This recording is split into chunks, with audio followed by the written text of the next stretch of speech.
به نام خدا. زمانی که موتور سه فاز در تفکیک کردن موتورش باز میشه، ما یک سری ترمینال داریم، 6 تا ترمینال داریم که این 6 تا ترمینال قراره به سه فاز متصل بشه. من فعلا برچسب دادم روی این ترمینال ها و خب معمولا کنار ترمینال ها حروف مربوط به اون ترمینال نوشته میشه، U1 V1 W1 W2 U2 V2 به این ترتیب هستش که توی اتصالات ستاره مثلث خدمتتون توضیح دادیم که چرا به این ترتیب این کار رو انجام میده.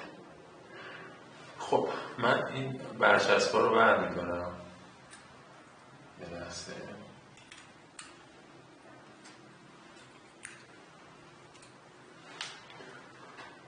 غیر از این 6 تا ترمینال ما یه ترمینال هم اینجا داریم که البته فعلا الان روش رنگ خورده ولی خب باید باز بشه و رنگ پاک بشه. این ترمینال ارت هستش، یعنی سیم ارتتون زمینتون میباید به این وصل بشه. معمولا ارت هم یه کابلی هست که توی کاربان کشیده میشه، این کابل میاد و وصل میشه به یک شینه مسی داخل کارگاه، داخل تابلوی برق کارگاه، و از اون شینه مسی کشیده میشه میاد به اینجا وصل میشه. کابلی که قراره برای موتور سه فاز بیاد یا 4 رشته هستش یا 7 رشته هستش. 4 7. حالا چرا 4 چرا 7؟ زمانی که شما موتورتون رو ستاره بکنید یعنی چه؟ یعنی به این شکل بیاد و از این اتصالات استفاده بکنید. الان این سه تا با هم دیگه وصل شد، موتور میشه ستاره، شما سه فازتون رو به این سه تا وصل میکنید. خب سه فاز وصل شد، یه دونه دیگه هم برای ارتمون میخوایم دیگه، یه سیم دیگه که معمولا زرد یا زرد سبز هستش، برای ارتمون نیاز داریم، میام به این ترمینال وصل میکنیم. پس کابل سه فازمون الان چند سیم شد؟ 4 سیم شد. خب میتونیم مثلث وصل بکنیم.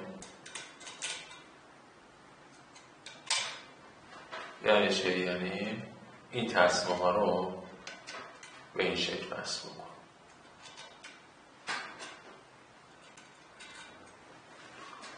این الان اتصال شد، اتصال مثلث.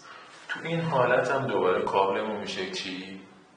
کابل سه فاز 4 سیم میشه. دوباره سه فاز رو به این طرف یا این طرف میتونیم متصل بکنیم و ارتمون رو هم به این طرف متصل بکنیم، به این ترمینال متصل بکنیم.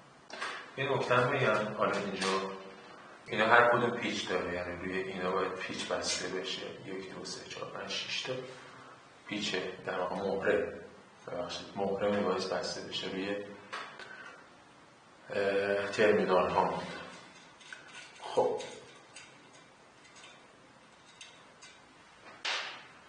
پس این هم شده اتصال مثلث. خب برای کی ستاره استفاده میکنیم؟ کی مثلث؟ زمانی که توان موتورمون زیر 4 کیلووات باشه. خب شما میتونید موتور را یا ستاره یا مثلث بکنید، یعنی میتونید یا این شکلی ببندیدش مثلثش کنید یا به این شکل که قبلا بستیم ستارهش بکنید و همینطور هم راه اندازش بکنید. یعنی دیگه نیاید ترمینال رو دستکاری بکنید، سه فاز رو وصل میکنید به این، در این رو میبندید، تمام میشه. کابل سه فاز هم از اینجا وارد در واقع تفکیک کردن موتور میشه. خب حالا اگه موتورمون بالای 4 کیلووات بود، بهتر موتورمون اتصال ستاره مثلث بشه.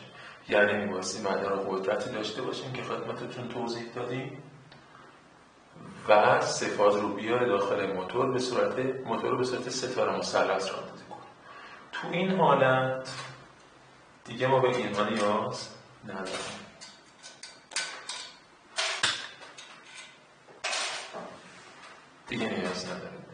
چرا؟ چون الان 6 تا سیم سه فاز میباید از داخل تابلو برقتون بیاد برای تفکیک کردن موتور. در واقع کابل ما میخوایم، کابل ما نیاز داریم که دارای 7 تا سیم باشه. 7 تا سیم باشه. 3 تا سیم میاد این طرف، 3 تا سیم میاد به این طرف. بر اساس همون نقشه‌ای که ما توی مدار قدرت ستاره مثلث داشتیم، تابلو برق ستاره مثلث 6 تا خروجی داره به علاوه یه دونه هم ارث که میشه 7 ارث. حالا میتونیم یه کابل 7 سیمه بخریم این کار رو انجام بدیم، یا نه 2 تا کابل یه 3 سیمه یه 4 سیمه داشته باشیم که یکی از 3 سیمه ها مربوط به یه طرفه، اون یه 3 سیمه مربوط به این طرف و یه دونه ارث. پس این میشه نحوه اتصال ستاره مثلث کردن. زیر 4 فیلیپاتو میتونیم هم ستاره بکنیم هم مثلث، ثابتش کنیم، در رو تختی کلمو ببندیم، دیگه کارش نداشته باشیم. فقط این رو نظر بگیریم زمانی که موتور ستاره میشه قدرتش 1/3 چیزی هست که روی پلاکش یادداشت شده. پس اگه خواستید از فول قدرت موتور استفاده کنید، موتور رو باید مثلث بکنید، در رو تختی کلم موتور ببندید، تمام. یک کابل 4 سیمه میاد متصل بشه. ولی توان موتور زمانی که بیشتر از 4 کیلووات شد، درستش این هستش که یک مدار قدرت باشه شامل 3 تا کنتاکتور که خدمتتون توضیح دادیم و موتور رو ستاره مثلثش بکنید. اون حالت دیگه یک کابل 7 سیمه با بیاد داخل موتورتون که یکیش ارث هست و 6 تاش هم که اون 3 فازه هست که از مدار قدرتتون میاد. این شرح وضعیت موتور 3 فاز هست زمانی که شما بخواید ستارهش بکنید، مثلثش بکنید، یا نه از یک تابلو برق ستاره مثلث کشی بکنید برای راه اندازی موتور 3 فازتون.